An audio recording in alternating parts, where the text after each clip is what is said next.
Hey everybody, this is your good friend Darian C.A. Hart, marketeer. And today we're going to be trying to do something a little bit different. I'm going to be giving you a vlog with a V instead of a blog with a B, which I normally provide. Because I looked at the requirements for the assignment that I'm making this blog for, and it's mandatory I do 2 of these. So even though I've got this mug, I'm going to try and give you a brief primer on search engine optimization, courtesy of the magic of video and voice. So here you go. Now, search engine optimization, also called SEO. For those of you not in the know, well, you can get in the know by just going down to the first link down there, right below the video on YouTube, which is where you're presumably viewing this. And you'll find that their search engine optimization guide defines it as a process for those who wish to improve their site's interaction with both users and search engines. Professor Barbara Thomas of Vancouver Island University, that's linked too, and she's the professor I'm doing this assignment for, well, she defines it as something with the objective of achieving the top position in a search engine results page, or SERPs, or SERPS. I'm not sure if you're actually supposed to say it as one word.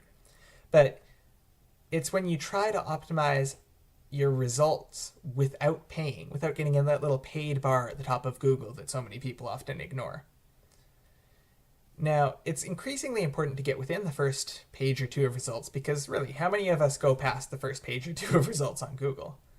Heck, in class, a lot of us were saying that we didn't even go past the first result or 2 on the first page. So SERPS, your search engine results page, that is vital. And for that reason, search engine optimization is vital. But not all SEO is good SEO. Now, this is where we get into black hat SEO. You know, like bandits in an old John Wayne movie. This is SEO that's sketchy and frowned upon, and it's definitely not good SEO. But it can be effective. However, if you start hearing me listing off these techniques, which I got from link number 3 down there, Marty Hurst. So shout out to Marty Hurst. But if when I'm reading off the stuff that he describes in his slides, and you start thinking that it sounds like a good idea, be aware that it can get you actually banned off of Google, which means that nobody's going to find your page anyway, so it doesn't matter how optimized you are. So, think twice. The first black hat technique that we're going to discuss is called cloaking.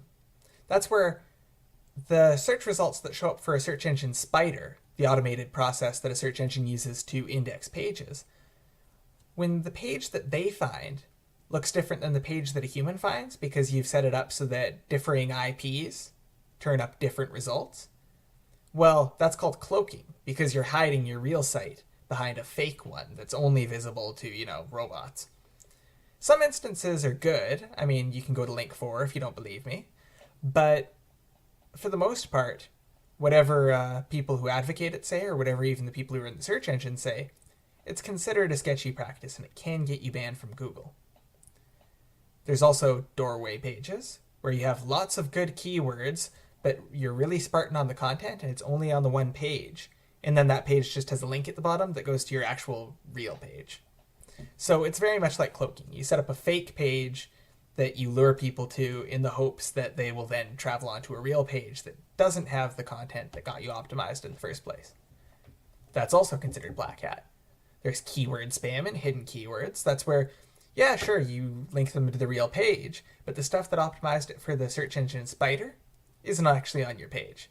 Instead, what you've done is you've hidden keywords in the white text on a white background, or black text on a black background, or you've hidden it off to the side, or you've just put it in the code, but it's not actually visible. And you just use that to kind of attract people with keywords. That's hidden keywords. There's also the keyword spam, which is where you write sentences where you say things like Nike runner is size 14 over and over in every sentence in the hopes that anybody searching that keyword on Google will just stumble across your page. There's also link spamming, also known as link farms, or a mutual admiration society.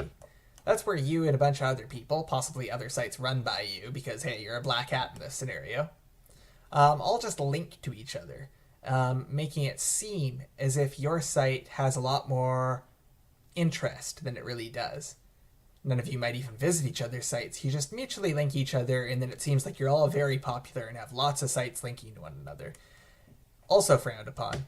So, And hey, speaking of robots. So, you can actually just have a robot, an automated process, really, not a mechanical man, just repeatedly clicking links and putting links on different sites, maybe start an automated blog or a machine translation, and then you can just have it repeatedly linking to your site and spamming keywords and stuff like that in order to make it seem like you have a lot of traffic going in and out of your site. And hey, that's pretty easy to detect, especially if you have it going overboard and doing millions of hits in a single day. So it'll get you banned too. Now, Jill Whalen, a noted white hat of Search Engine Guide, that's link number 5 if you're keeping track, says that as long as black hats are doing their thing to the types of sites I wouldn't be seeing anyway, then it doesn't really bother me. It's the search engine's problem to get rid of it. But the important thing to note, however, at least according to her, is that most sites don't need to resort to black hat SEO. As a self-proclaimed white hat, she says that you should treat pages like friends, not like enemies, as black hat SEO does.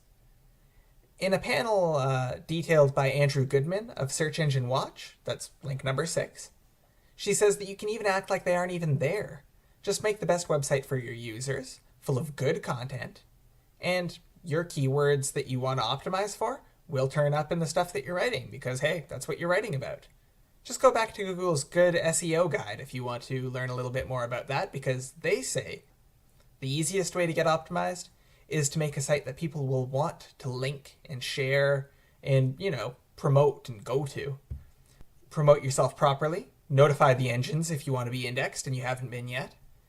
And if you want to get a little bit of an edge using white hat techniques, just learn a little bit about those search engine spiders I was talking about. Set up good URLs and description tags that, while people might not read necessarily, the search engine spider will. Have little tags on your navigation and your images that makes it easier for the spider to see exactly what's going on and to set up the search results so that people who want to find your site will find your site. Now, the Nielsen and Norman Group, which is a firm in the user experience field, refer to search engines as leeches on the web. They say that search engines are being turned by users into answer engines at the expense of user engagement with the sites providing the answers. This is all from link number 7, by the way. Black hats tend to exploit search engines, using them for quick payoffs on throwaway sites. A couple examples that came up repeatedly were Viagra, if you check the links that I gave you. That's where apparently a lot of the black hat techniques are used. Or specifically Viagra ripoffs these days, because if a site's longer lasting, really resilient, really does have a devoted client base, they don't need to use black hat techniques. You can just use actual compelling content to draw people who really want to be there rather than trying to trick people into stumbling across you. That's why white hats build around search engines, where black hats just exploit them. Either way, though, if you don't have a site at the end of the tunnel for people, nobody's actually going to stay there once they get there. Sure, spiders might crawl in and out, but people will turn up, see that you've got a really spammy, machine-translated website with none of the actual content that they were promised, and they're just going to walk on out. So build your site for people, first of all. And if you really, really want to optimize for Google, just think about this. In the year 2010, they made 516 search algorithm changes. That's link number 8 if you don't believe me. So all your techniques might be completely for naught. Designed for people first, search engine second, if at all. See you later.